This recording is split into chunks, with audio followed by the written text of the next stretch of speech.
আসসালামু আলাইকুম everyone, welcome back to my new another blog from simple lifestyle. কেমন আছেন সবাই? ভিডিওটি শুরু করছি আমি শনিবার মর্নিং থেকে। ফার্স্টে এখানে আমি পেঁয়াজ কাঁচামরিচ তেলের উপর ভেজে নিয়েছি, তারপর একটা ডিম দিয়ে দিলাম। ডিমটা দিয়ে দেওয়ার পরে এখন আমি 5 মিনিটের মতো ভেজে নিব। দেন তারপর এখানে একটু লবণ হলুদ অ্যাড করব।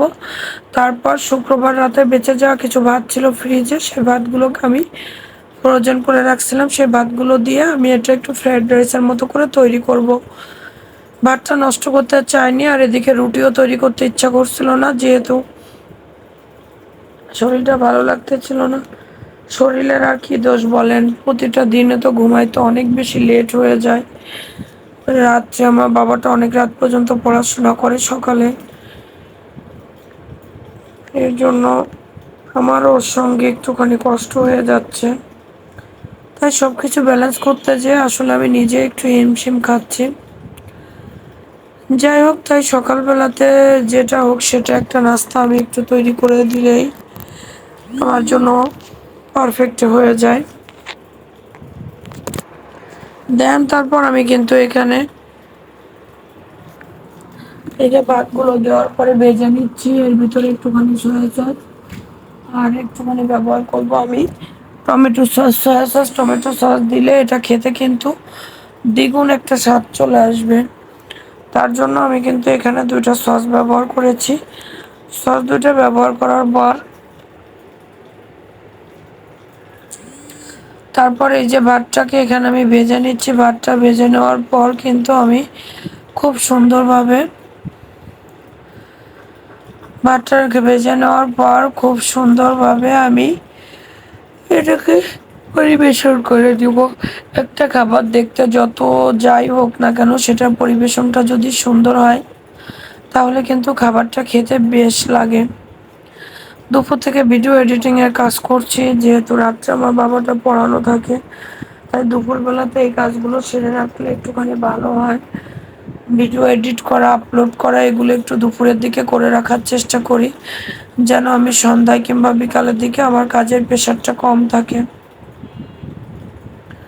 আসলে কি বলবো, একটা মেয়ে মানুষ আসলে কতটা যে টায়ার্ড হয়ে যায় সারাটা দিন একটার পর একটা কাজ করতে করতে, সেটা কোনো পুরুষ বুঝবে না।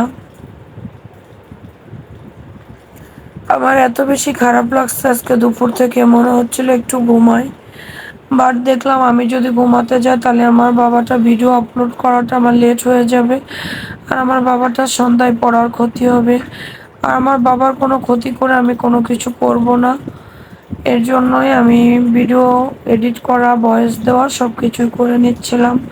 বাট 2-1 দিন কাজের চাপে হয়তো ব্যস্ততা থাকলে একটু মিস্টেক হয়ে যেতে পারে, সেটা 2-1 দিনের বিষয়, সেটা প্রতিদিন হয় না নর্মালি।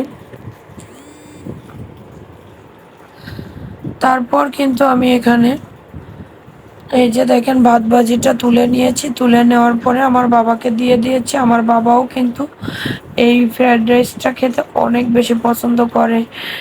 তারপর আমি ভাবলাম যে শনিবার আর কিছু রান্না করবো না।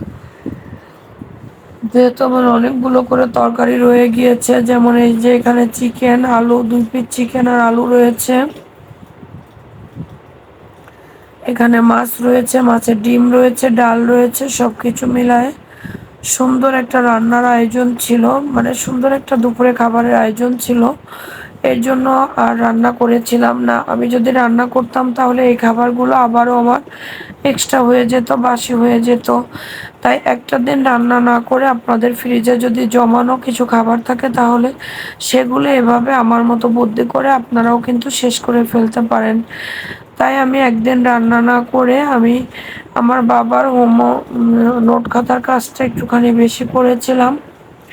করে আমি কিন্তু এই রান্নাগুলো দিয়ে শনিবার সারাটা দিন চালিয়ে দিয়েছিলাম। রবিবার আবার আমি নতুন করে রান্না করব। আজকের আমার এই ভিডিওটি কেমন হয়েছে আপনারা কমেন্টের মাধ্যমে জানিয়ে দিবেন। আর আজকের ভিডিওটি যদি ভালো লাগে লাইক, কমেন্ট এবং শেয়ার করবেন, কারণ আপনাদের একটা লাইক, কমেন্ট এবং শেয়ার আমার কাছে অনেক বেশি মূল্যবান। আর আমার প্রায় ভিডিও, ভয়েস, এডিট এই সময় ঘুম আসে, আপনারা নিজেরাই বলেন। এই ঘুমের একটাই কারণ, সেটা হচ্ছে এই যে আমি নিজে পার্সোনাল ভাবে রেস্টটা করতে পারি না। আল্লাহ হাফেজ সবাই, নেক্সট ভিডিওতে আবারও কথা বলতে আসছি।